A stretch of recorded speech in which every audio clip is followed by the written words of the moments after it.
خب با نام و یاد خدای عزیز، بخش سوم یا همون درس سوم از فصل اول کتاب ریاضی 3 رو تقدیم حضورتون میکنیم که مربوط میشه به صفحات از صفحه 14 شروع میشه. خب بریم سراغ الگو و دنباله، ببینیم چی داره. میگه آقا به شکل‌های زیر و تعداد چوب کبریت‌های به کار رفته در هر یک از آنها توجه کنید. ببینید میگه این شکل‌ها رو در نظر بگیرید. توی شکل شماره 1 چند تا چوب کبریت به کار رفته؟ 5 تا. پس اینو گفته شماره شکل 1 یعنی چی؟ یعنی شکل شماره 1 چند تا چوب کبریت به کار رفته؟ 5 تا. اینجا نوشته 5. خب شکل شماره 2، پس مرحله دوم در واقع، چند تا چوب کبریت؟ 1 2 3 4 5 6 7 8. پس چند تاست؟ میشه 8 تا. تو شکل شماره 3 بشمارین خودتون 11 تا چوب کبریت به کار رفته. حدسی که ما میزنیم اینه که توی شکل شماره اینا رو پاک کنم. خب حدسی که ما میزنیم اینه که تو شکل شماره 4 چند تا باید به کار رفته باشه احتمالاً. حالا خودتون بعد مینویسینش و میبینید که توی شکل شماره 4 در واقع 14 تا به کار رفته شده چوب کبریت و در واقع این داره چی؟ 3 تا افزایش پیدا میکنه. خب میگه آقا اگر مثلا من بخوام 5 براش بنویسم، شکل شماره 5 چند تا میشه به نظرتون؟ حالا اگه بنویسین خودتون میبینید چند تا میشه؟ 17 تا. میگه رابطه بین این n و این an ها یا همون تعداد چوب کبریت ها چیه؟ چجوری اینو به دست بیاریم؟ خب نگاه کنید، اگه خوب دقت کنید میبینید در واقع اومده شماره n رو ضرب در 3 کرده و با 2 چیکار میکنه؟ جمع میکنه. الان نگاه، 4 رو ضرب در 3 میکنه، با 2 جمع میکنه میشه چند؟ 12. ببخشید، ضرب در 3 میکنه میشه 12 و با 2 جمع میکنه میشه 14. یا مثلا اینجا 2 رو ضرب در 3 میکنه میشه 6 و با 2 جمع میکنه میشه چند؟ 8. پس تو هر مرحله داره n رو ضرب در 3 میکنه و با 2 جمع میکنه. پس an ما میشه 3n به علاوه 2. اینطوری باید در واقع چیزی که از ما میخواد اینه که با توجه به n ببینیم اون an که حالا بعد بهش میگیم جمله عمومی در واقع چی میشه، چجوری باید بنویسیمش بر اساس n. ببینید اگه ما این an رو داشته باشیم، خوبیش اینه که دیگه مثلا به ما میگن تو شماره دهم، تو مرحله دهم چه اتفاقی میفته.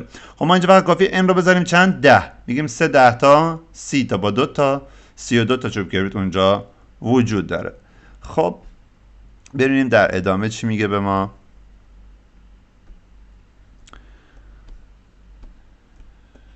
اینو من ببندم. خب در ادامه حالا دیگه an گفته به چه معناست. an همون جمله عمومی بهش میگیم. اینا سال قبلم راجع به دنباله اینا خوندین زیاد. بریم فعالیت بعدی. گفته آیدا برای به دست آوردن حاصل an در مثال بالا شکل‌های الگو را به صورت روبرو در نظر گرفت. به کمک این روش مقدار an و a10 و an رو پیدا کنید. همون چیزی که من به شما گفتم، نگاه کنید، اومده ضرب در 3 کرده، بعد با 2 چیکار کرده؟ جمع کرد. توی هر مرحله ضرب در 3 به علاوه 2. این n ما رو ضرب در 3 کرده، با 2 جمع کرده. این n بچه ها تغییر میکنه. این ناکن مرحله سوم A3 یعنی همون مرحله سوم n چند؟ 3. اینجا A10، پس ما باید اینو چند بذاریم؟ 10 ضرب در 3 به علاوه 2 که میشه 30 به علاوه 2 که میشه 32. آنش هم که من براتون به دست آوردم. خب ببینیم دیگه چی داره. خب گفته آیسا روش دیگری به کار برده. چیکار کرده؟ اومده تعداد چوب کبریت‌های افقی عمودی رو توی هر شکل جداگونه در نظر گرفت. یعنی اومده چیکار میکنه؟ میگه آقا ببینید اینجا 2 تا هم داریم، اینجا 2 تا داریم، بعد یه دونه اینجا اضاف داریم، پس میشه 2 تا دسته 2 تایی با یه دونه. اینجا 2 تا پس میشه 3 تا دسته 2 تایی به علاوه 2 تا هم چوب کبریت وسطه. اینجا چیه؟ 1 2 3 4 تا دسته 2 تایی به علاوه 3 تا. خب بچه جواب قرار یکی بشه، قرار نیست جواب فرق کنه. ببینیم آیا این چیزی هم که این انجام داده درست در میاد نه. خب ببینید الان اینجا توی مرحله دهم پس این n ما اینجا چند این هست تغییر میکنه، منتها توی مرحله چهارم بچه این n ما یکم چیه، این عددی که اینجا هست به علاوه یک میشه، ولی اینی که اینجا هست با این شماره این مرحله یکیه. یعنی اگه اینجا 4 اینجا 4 میذاریم ولی اینجا به علاوه یکش میکنیم میشه چند؟ 5. پس میشه 2 5 تا 10 تا با 4 تا 14 تا، دقیقاً مثل اون شکلی که ما به دست آورده بود. و اینجا هم نگاه کنید این آی 10 رو خودش میذاره ولی اینجا به علاوه یکش میکنه، پس میشه 2 تا 11 تا 22 تا با 10 تا 32، دقیقاً مثل همون داره به دست میاره، هیچ فرقی نمیکنه. حالا آنش چطوری به دست میاد؟ من اینجا براتون بنویسم آنش. بچا نگاه، آنش رو در واقع اینجوری به دست میاره، میاد اون شماره اون مرحله که اینجا هست رو در واقع خودش رو اینجا مینویسه، پس یه دونه n اینجا مینویسه، پس یه دونه nش رو من اینجا بنویسم. خب دیگه چی داره؟ بعد اینجا یه دونه n به علاوه یک داره که ضرب در 2 میشه، پس میشه به علاوه یه کنترل زد بزنیم، به علاوه n به علاوه یک ضرب در 2. بچه آیا این ضرب در 2، آیا این n به علاوه یک ضرب در 2 به علاوه n اینجا با همون چیزی که ما قبلا نوشتیم که 3n به علاوه 2 بود یکی در میاد یا نه؟ چکش بکنیم اینجا بچه ها. نکن من میخوام ببینم این n به علاوه n به علاوه یک ضرب در 2 که اینجا نوشتیم، پس اینو ببندم یه جا بریم صفحه بعد. اینجا نوشتیم یه بار شده بچه ها n به علاوه یک ضرب در 2. یه بار دیگه چی نوشته بودیم؟ نوشته بودیم 3n به علاوه 2. میخوایم ببینیم اینا با هم دیگه در واقع یکی در میان یا نه. خب من بالایی رو یکم ساده کنم ببینم چی میشه بچه ها. ببینید این n که چی خودش رو مینویسم، پس میشه n به علاوه این n به علاوه یک تو 2 ضرب میشه، یعنی هم n تو 2 ضرب میشه هم یک توی 2 ضرب میشه. n که تو 2 ضرب بشه میشه بچه ها چی؟ 2n. یک هم که تو 2 ضرب میشه به علاوه 2. خب n با 2n که جمع بشه بچه ها میشه 3n به علاوه 2 هم که داریم. پس ببینید این دقیقاً با این چی شد؟ یکی به دست اومد. پس اینجا 3n به علاوه 2، اینجا 3n به علاوه 2، اینجا هم دقیقاً همون 3n به علاوه 2. پس از هر دو روشی که رفتن جواب رو به صورت یکسان به دست آوردن، پس مشکل نیست از کدوم راه حل انجام بدیم. خب بریم سراغ چیزای دیگه. مثلا اینجا سوال پرسیده، گفته با استفاده از این رابطه همین 3n به علاوه 2 که در واقع جمله عمومی ما هست، گفته مشخص کنید که چندمین شکل تو مرحله چندم الگوی ما 77 تا قطعه چوب کبریت نیاز داره. خب بیایم اینجا ببینیم این اصلا داره چی میگه. خب میایم اینجا بریم صفحه بعد که تمیز باشه. خب. گفته چندمین شکل این جمله an مساوی با 3n به علاوه 2 چندمین شکلش برابر با 77 میشه.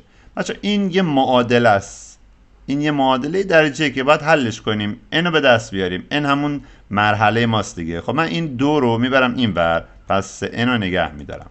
77 هم سر جاش، 2 که بره اون ور میشه -2 و کم میشه ازش، میشه چند؟ 75. پس n رو اینطوری به دست میارم، 75 رو تقسیم بر 3 میکنم میشه 25.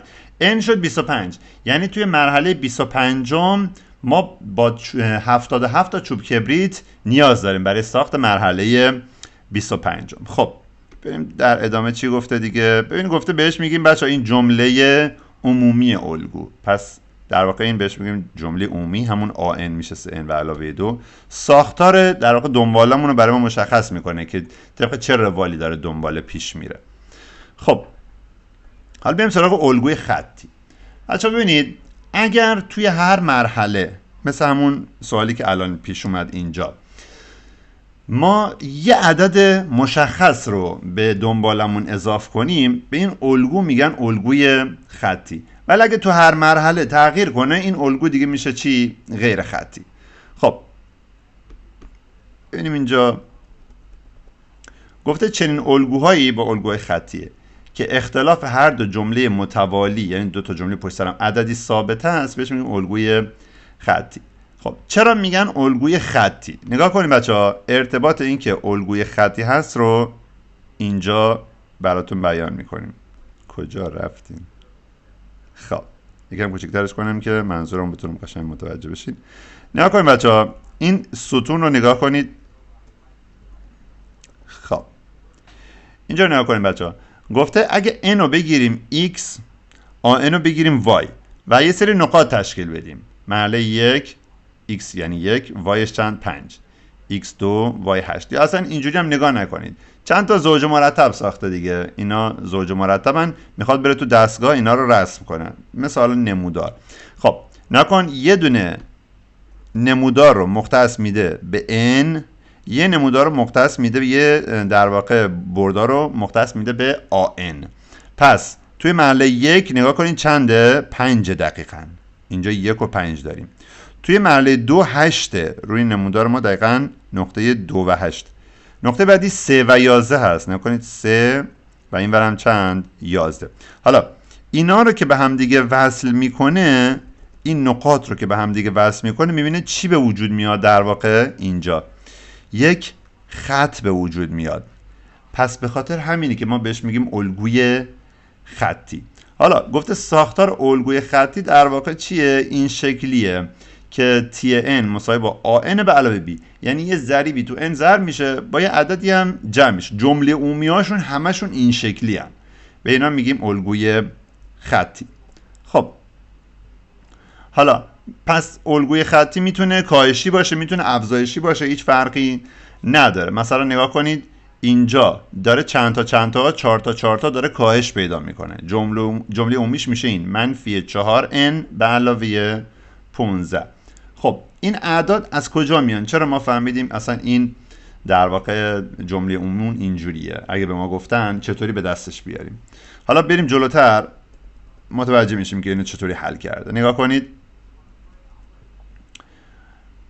اول من اینو برای شما توضیح بدم، اینو مثال نزده، در واقع توضیح نداده.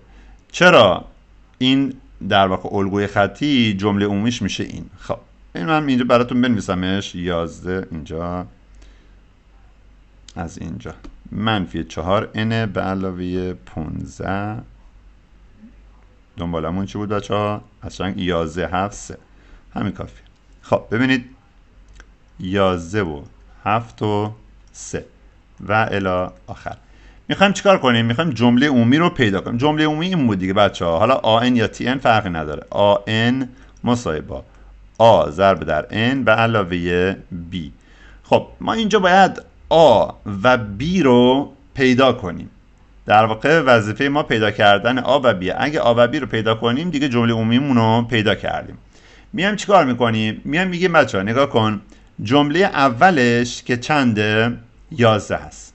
یعنی اگه a رو بذاریم n رو بذاریم 1، این میشه چند؟ 11. و اگر n رو بذاریم 2، در واقع جواب این میشه چند؟ 7. پس یه دستگاه دو مادر دو مجهول من حل میکنم. ولی قبل از این که از این روش برم، یه روش راحت‌تر دیگه هم هست. نگاه کنید، ما میدونیم که این چند تا داره میره جلو، داره 4 تا ازش کم میشه. پس این روش آسان‌تر دارم میگم. 4 تا داره کم میشه، پس من میام a رو میگیرم منفی 4، چون کاهشی دیگه داره کم میشه. پس اینجا در واقع دنبالم این شکلیه an مساوی با منفی 4n به علاوه b. حالا دنبال پیدا کردن b هستم. از یکی از جملاتم استفاده میکنم. مثلا میام از جمله دوم استفاده میکنم. جمله دوم من در واقع شده چند؟ 7. یعنی a2 برابر با منفی 4n به علاوه b، این شده چند؟ 7. خب این خط اضافه افتاد. اوکی. خب حالا در واقع الان یه معادله میشه دیگه. توی این معادله اگه من بیام n رو پیدا کنم، ببخشید اینجا راستی n چنده بچه ها؟ n همون 2 دیگه. پس من باید به جای n میذارم چند؟ 2. و از اینجا میام b رو پیدا میکنم به وسیله این به وسیله این منفی 4 ضرب در 2 که اینجا بود. پس معادلم اینه 7 برابر با منفی 4 ضرب در 2 به علاوه بی. خب این بچه میشه چند؟ منفی 8 که وقتی بره اونور با 7 جمع میشه، پس میشه 7 به علاوه 8 برابر با بی هم که اینجا، که این جوابش میشه چند بچه ها؟ 15. پس بی شد 15. یعنی در واقع جمله عمومی من آش منفی 4 و بیش هم چنده؟ 15 هست. اگه بخوام قشنگ‌تر بنویسمش این شکلیه: آن برابر با منفی 4 n به علاوه 15. این میشه جمله عمومی من. پس در واقع جمله عمومی من رو این شکلی میتونم به وسیله داشتن یک دنباله میتونم جمله عمومی رو به دست بیارم اگر جمله عمومیش خطی باشه و از این فرمول تبعیت کنه. خیلی خوب، بریم ادامه ببینیم چی گفته. گفته مثال: در یک الگوی خطی جملات چهارم و دهم به ترتیب 41 و 17 می باشند. جملات چهارم و دهم، الگومون هم خطیه. جمله عمومی الگو را بیابید. خب بچه‌ها نگاه کنید، یه دستگاه دو معادل دو مجهول تشکیل میدیم. ببینید گفته C4، جمله‌مون اینجوری گرفته: CN برابر با AN به علاوه B، مثل همون چیزی که من حل کردم. گفته جمله چهارم یعنی C4 چنده؟ 17. پس C4 17. حالا C4 رو اینجوری می‌نویسه A ضرب در 4 به علاوه B، پس میشه A ضرب در 4 به علاوه B. این برابر چند باید بشه؟ 17 باید بشه. خودش گفته. جمله دهم هم چنده؟ 41. پس میگیم C10 باید بشه چند؟ 41.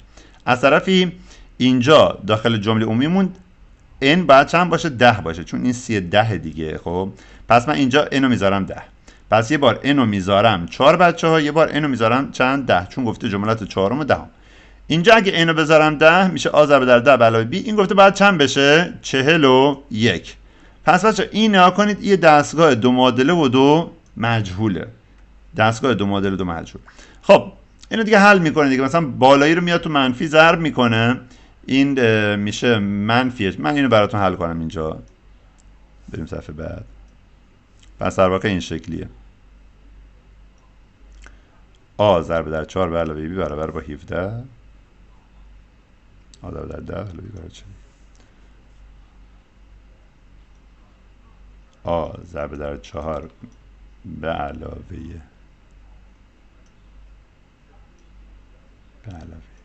B برابر با 17 و A ضرب در 10 به علاوه B برابر با 41. حالا میاد چی کار میکنه؟ میاد تو یه دونه منفی ضربش میکنه. مثلا اینجا بذار من رنگ انتخاب کنم. خب میاد بالایی رو تو منفی ضرب میکنه. این در واقع چیه الان؟ این منفی، این در واقع 4A به علاوه B برابر با 17. پایینی هم چیه؟ 10A به علاوه B برابر با 41. این دستگاه دو معادله و دو مجهوله. یکیشو میاد توی منفی ضرب میکنه. خب من میام اینو تو منفی ضرب میکنم. این منفی میشه، اینم منفی میشه، اینم منفی میشه. اگه ما اینا رو با هم دیگه جمع کنیم، ستونی با هم جمع کنیم، این دوتا چی میشن؟ خط میخورن. 10A و 4A هم از هم کم میشن و میشه چند؟ 6A. از طرفی 17 رو اگه از 41 من کم کنم، 41 منهای 17، این میشه چند بچه ها؟ میشه 3 با 1 میشه 4 24. ببخشید. پس میشه 24. جواب این میشه 24. یعنی 6A برابر با 24. پس A میشه چند؟ 24. ششم که میشه چند؟ 4. پس A ما چنده؟ 4. یعنی این دنباله در واقع داره 4 تا 4 تا میره بالا. و بی هم میتونیم به دست بیاریم دیگه خودمون همینجا مستقیم. نگاه کنید آ رو که به دست آوریم 4 میذاریمش داخل یکی از این معادلات. مثلا من میذارمش داخل معادله‌ای که اینجا بود قبل از اینکه منفیش کنم.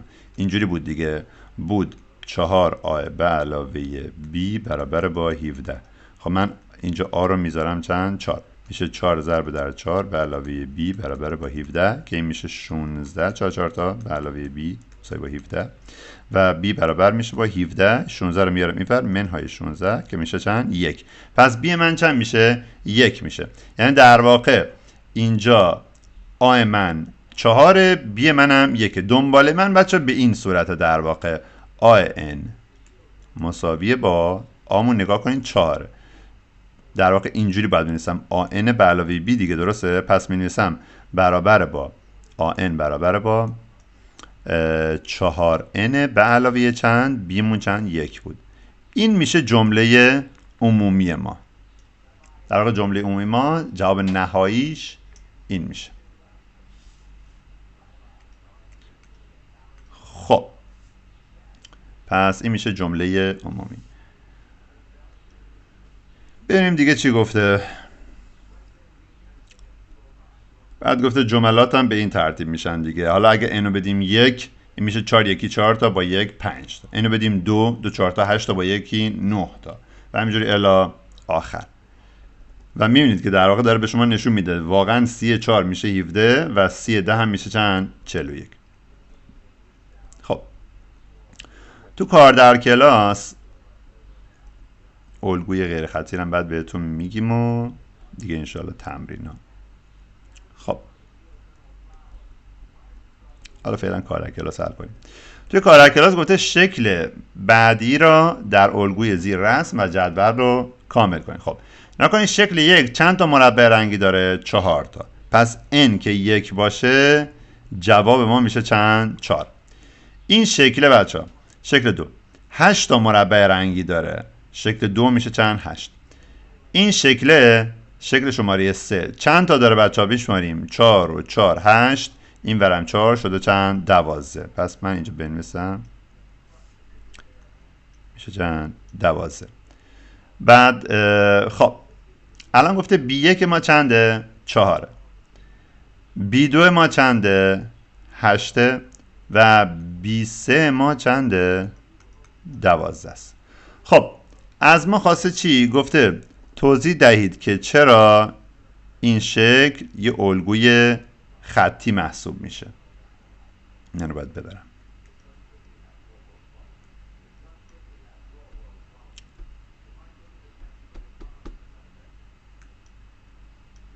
موس ما کار نمیکنه ببخشید. خب گفته توضیح دهید که چرا این الگو یک الگوی خطی محسوب میشه. ببینید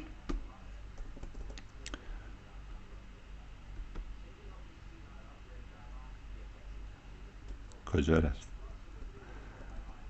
خب ببینید اینجا چون شده 12 خب پس نمیدونم چرا بها چون اینجا میشه 12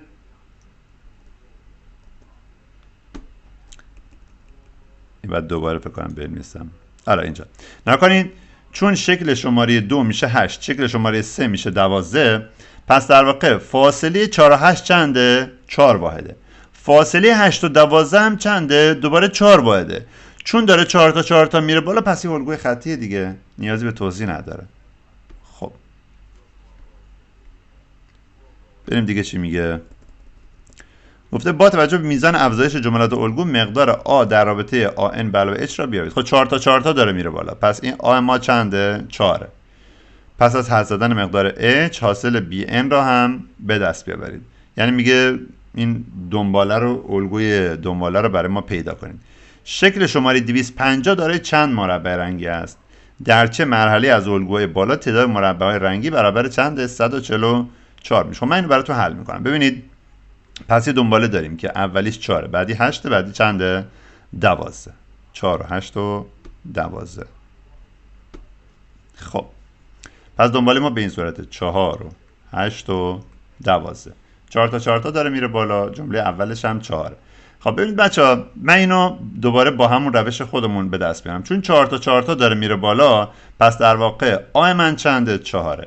پس در واقع پس من میتونم بنویسم اینجا آن مساوی با آ ضرب در n به علاوه b.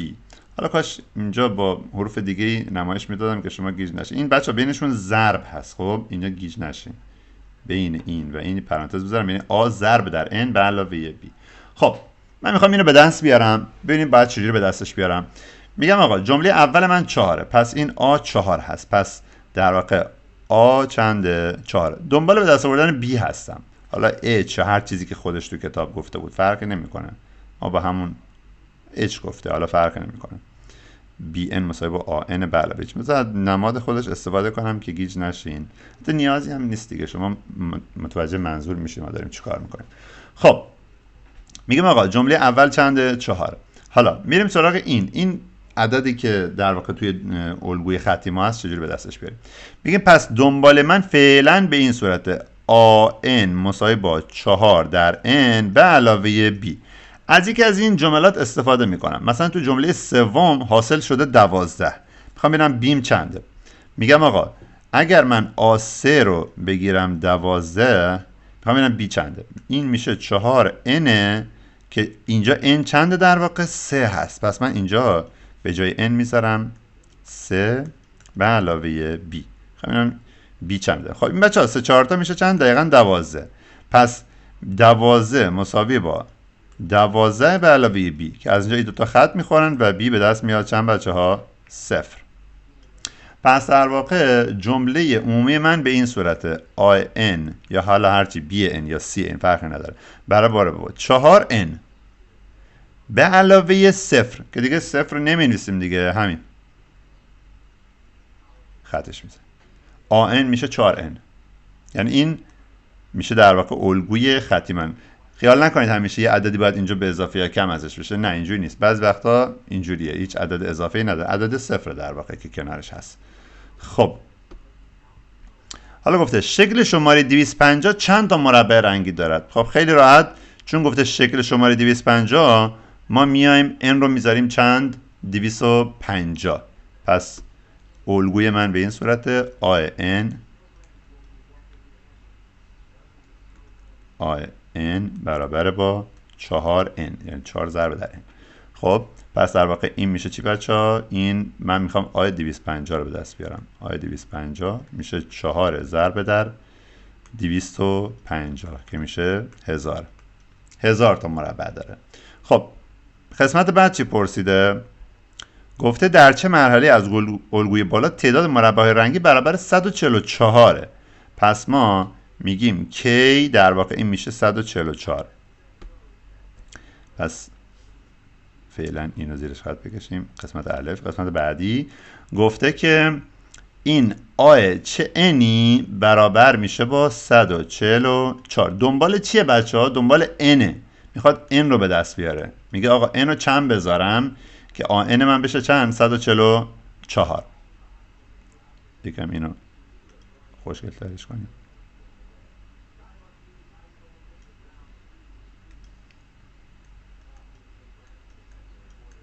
خب n رو میخواد به دست بیاره. خب من میدونم که آن من چیه؟ به صورت 4n نوشته میشه. پس چون آن به صورت 4n نوشته میشه، اینجا هم گفته این باید بشه 144. از اینجا n رو به دست میارم دیگه، دو طرف رو به 4 ساده میکنم تا به دست بیاد. پس n برابر میشه با 144 به روی 4 که جوابش میشه 36.